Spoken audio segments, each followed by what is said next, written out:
சொந்தமா நிலமோ அல்லது வீடோ வாங்கலாம் அப்படின்னு நினைக்கிறவங்க முதல்ல இந்த விஷயத்துல கவனமா இருக்கணும். எதுல நம்மளுக்கு நன்மை அதிகம் தெரிஞ்சுக்கலாமா?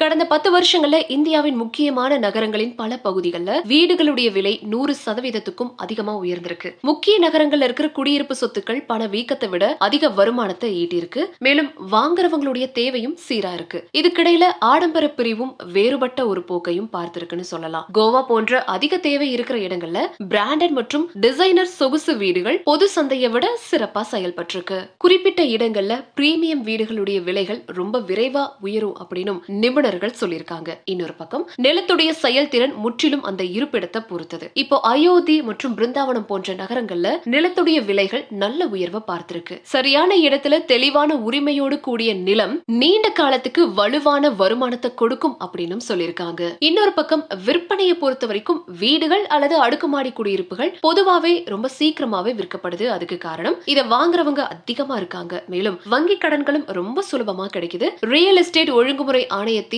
செயல்படுத்தல் வீடு வாங்குறதுல வெளிப்படை தன்மையையும் அதிகப்படுத்தி இருக்காங்க. முதலீட்டாளர்களுடைய நம்பிக்கையும் அதிகமாகி இருக்கு. நிலம், அதாவது நம்ம ஒரு ப்ராப்பர்ட்டியை வாங்கும் போது மண்டல விதிமுறைகள், உரிமை அனுமதி மற்றும் எதிர்கால திட்டங்களை மதிப்பாய்வு செய்ய மறக்க கூடாது அப்படின்னு நிபுணர்கள் எச்சரிக்கை கொடுக்கிற விதமா சொல்லியிருக்காங்க. ஒரு ப்ராப்பரான விடாமுயற்சி இல்லாம நீங்க ஒரு ப்ராப்பர்ட்டிய, ஒரு நிலத்தை வாங்குறது அப்படிங்கிறது ரொம்ப ரொம்ப ஆபத்தானது அப்படின்னு சொல்லியிருக்காங்க.